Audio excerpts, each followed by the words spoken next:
तो hello, welcome and नमस्ते। नए साल में आप सभी का स्वागत है। तो बच्चों, आज हम लोग सामने में 12th और 10th का एग्जाम है। बिहार बोर्ड्स या भारत कैन भी बोर्ड का एग्जाम है। सबका सेशन यही होता है मार्च अप्रैल।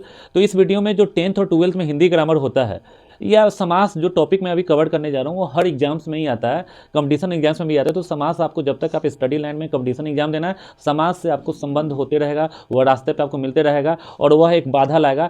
आज उस बाधा को हम लोग 15 मिनट में दूर करने का प्रयास करेंगे। बहुत ही आसानी से हम लोग समास का डिफिनीशन समझेंगे, समास का सार क्या है, अगर ये कहना क्या चाहता है, और कुछ एग्जाम्पल्स लेकर यहाँ पे हम लोग समास को पहचानेंगे। इसी वीडियो में ही सारा समास का A to Z जो है, मतलब कि उसका जन्म से मरण तक का सारा जो प्रोसेस है, इसी वीडियो में हम लोग अभी करेंगे। तो आप लोग वीडियो में बने रहिएगा, थोड़ा सा 15 मिनट समय देने का प्रयास कीजिएगा। तो चलते हैं, हम लोग शुरू करते हैं आज का बहुत ही महत्वपूर्ण टॉपिक, समास।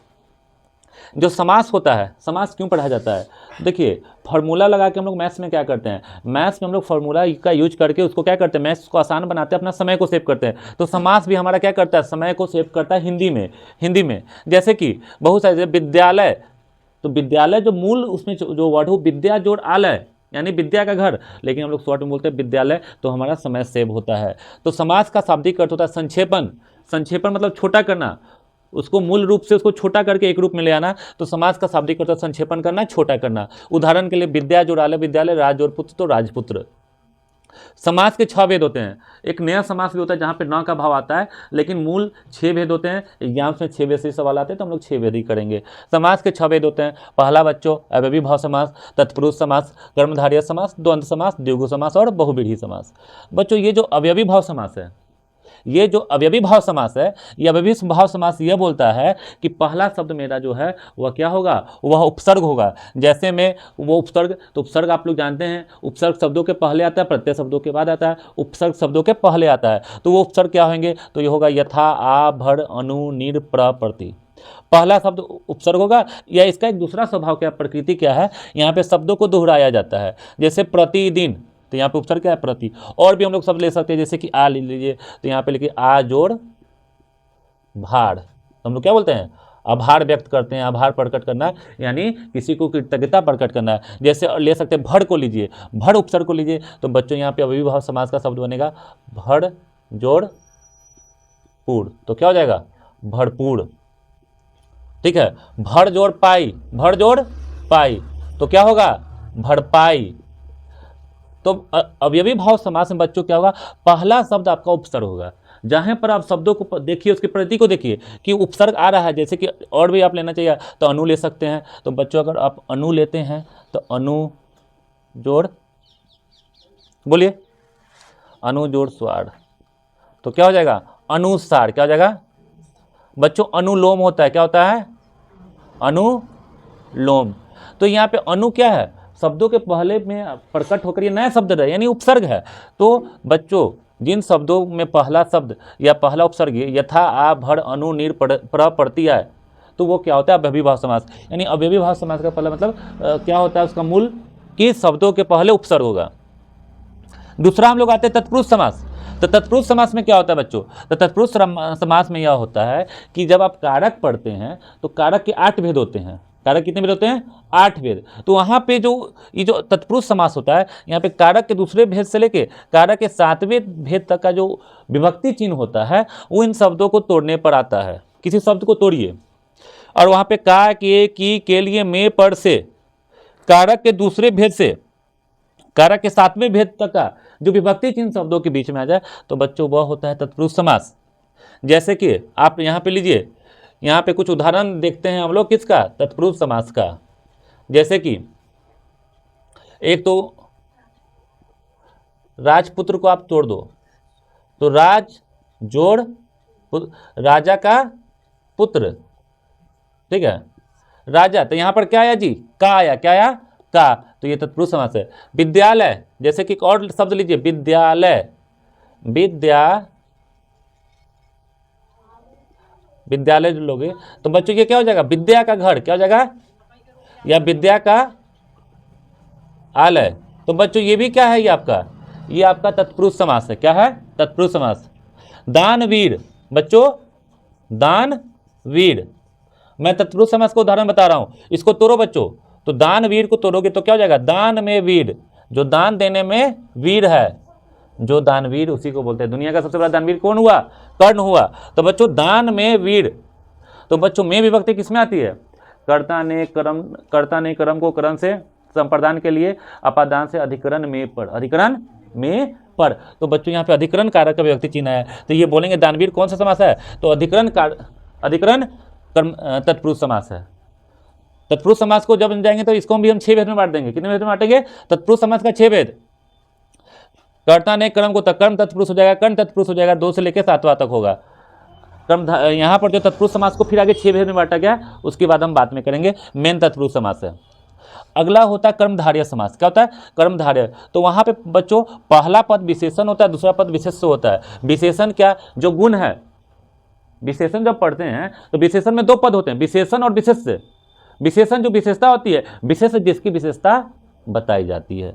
तो बच्चों कर्मधारय समास वही है जो के समान इस तरह को तोड़ने पर आए, इस तरह का भाव प्रकट हो, या पहला पद विशेषण दूसरा पद विशेष हो। जैसे कि महापुरुष, तो महा है जो पुरुष, महान है जो पुरुष, महान है जो पुरुष, तो महान है जो, वो आ गया। अब महान यहाँ पे विशेषण है, अब पुरुष क्या है? विशेष है। नीलकमल, बच्चों नील कमल को तोड़ेंगे तो नीला है जो कमल, नीला है जो कमल, उसको हम क्या बोलते हैं? उसको हम बोलते हैं नील कमल। नीला है जो कमल, वो नील कमल है, नीला है जो कमल। तो बच्चों यहाँ पर क्या आया? है जो, क्या आया? है जो, ठीक है। और नील बच्चों यहाँ पे नीला विशेषण है और कमल क्या है? विशेष्य है। महात्मा क्या? तो बच्चों महात्मा को तोड़ोगे तो क्या होगा? महान है जो आत्मा, महान है जो आत्मा, वो क्या है बच्चों? महात्मा। महान है जो आत्मा, वो महात्मा हुआ, ठीक है। द्विगु समास, प्रथम पद संख्यावाचक होता है। प्रथम पद क्या होता है? संख्यावाचक। जैसे ऐसे शब्द आए जिसमें संख्या पद आए, जैसे कि नवरात्रि, यानी नवरात्रि, नवरात मतलब 9 रात, इसको अपने ही शब्दों में करेंगे तो 9 रात। चौराहा यानी 4 राह, कितने राह? 4 राह। 4 राहों का समाहार, जहाँ पे 4 ना निकलते उसको चौराहा बोलते हैं। जहाँ नवरात्रि तो नवरात्रि। जैसे कि बच्चों हम लोग और बोल सकते हैं त्रिनेत्र, क्या बोल सकते हैं? त्रिनेत्र यानी 3 नेत्र। त्रिनेत्र मतलब 3 नेत्र, तो उसको हम लोग बोलते हैं त्रिनेत्र। तो 3 नेत्र, तो बच्चों त्रिनेत्र तो आपको बहुव्रीहि में भी आ सकता है, इसमें हम नहीं लेंगे, त्रिनेत्र को हम यहाँ पे नहीं लेंगे, ठीक है। पंचमुखी ले सकते हैं, किसको ले सकते हैं? पंचमुखी यानी 5 मुख। बच्चों कितने हुए? 5 मुख।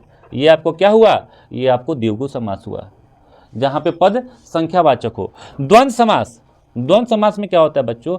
यहाँ पर जो है और ये शब्दों को तोड़ो तो देखो और या, जैसे कि नदी नाले तो नदी और नाले, जैसे रोटी पानी तो रोटी और पानी, ऐसे बेटा बेटी तो बेटा और बेटी, जिसको तोड़ने पे और या आए, बेटा या बेटी, बेटा और बेटी, तो वह द्वंद्व समास होता है। बच्चों बहुव्रीहि समास हुआ होता है जहाँ पे देवी देवताओं के नाम आते हैं, या शब्दों को तोड़ोगे तो अपने अर्थ से अन्य अर्थ को प्रकट करेगा। जैसे कि लंबोदर, जिसका लंबा है उधर, लंबा पेट भगवान गणेश।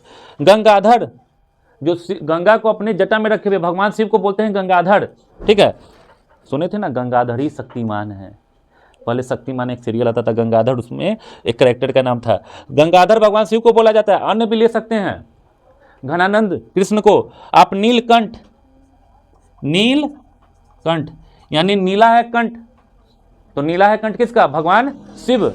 तो बच्चों ये को हम लोग बहुव्रीहि समास, जनरली देवी देवताओं के नाम आते हैं, या बोलोगे नीलकंठ हो जाएगा भगवान शंकर, अपने अर्थ से अन्य अर्थ को प्रकट करते, ये होता है समास।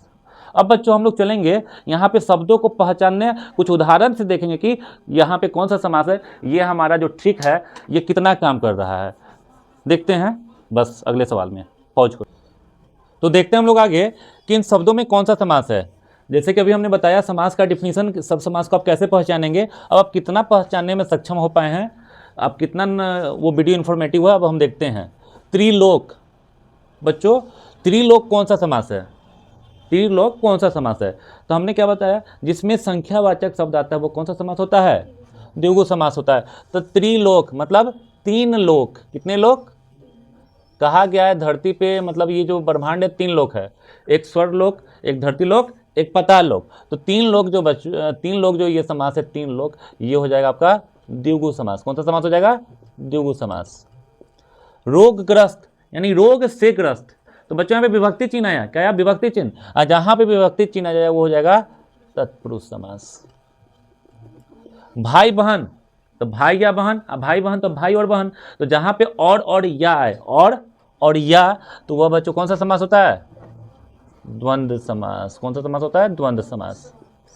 परमेश्वर, परम है जो ईश्वर, जो सुप्रीम गॉड है, परम है जो ईश्वर परमेश्वर, तो वो बच्चों कौन सा समास हो जाएगा? जहां पर पहला पद विशेषण और दूसरा पद विशेषण हो तो कर्मधारय समास। क्या हो जाएगा?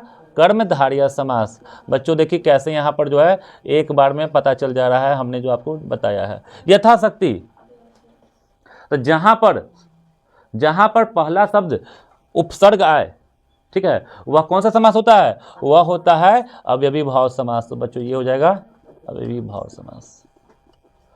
चिड़ी मार यानी चिड़िया को मारने वाला, चिड़िया को मारने वाला, तो का के की को यहाँ पर क्या है? विभक्ति चिन्ह, चिन्ह चिड़िया को मारने वाला, ये बच्चों हो जाएगा तत्पुरुष समास। सेनापति यानी सेना का पति, तो वो कौन सा समास हो जाएगा? तत्पुरुष समास। देव आलय यानी देव का आलय, देव का घर, तो ये कौन सा समास हो जाएगा? ये आपको हो जाएगा कर्मधारय समास। मुख चंद्र यानी जिसका मुख जो है चंद्र के समान है, तो कभी भी है जो या के समान है, चंद्र के समान, मुख चंद्र यानी चंद्र के समान जिसका मुख है, यानी ये आपको कौन सा समास हो जाएगा? बच्चों यहाँ पर जो है यह कर्मधारय समास हो जाएगा। क्या हो जाएगा? कर्मधारय समास। मुख चंद्र यानी जिसका जो है मुख जो है चंद्र के समान है, यानी कर्मधारय समास। और देवालय जो है देव का आलय, देव के लिए, तो ये काके किया है ना जी, ये बाबू आपका एक गलत होगा, ये तत्पुरुष समास हो जाएगा। क्या हो जाएगा? तत्पुरुष समास। वीणा पानी यानी जिसके हाथ में वीणा है, यानी भगवान सरस्वती को यहाँ पे डिनोट किया जा रहा है। तो बच्चों ईश्वर का जो नेम होता है, जो मतलब कि देवी देवताओं के नाम होता है, उसको हम लोग क्या बोलते हैं? बहुव्रीहि समास। तो हमने जो आपको ट्रिक बताया, उस ट्रिक से आप चंद सेकेंड में पता कर रहे हैं कि यह समास, ये जो शब्द है कौन से समास है। वीडियो को अच्छा लगा तो चैनल को सब्सक्राइब करें। मिलते हैं नए वीडियो में।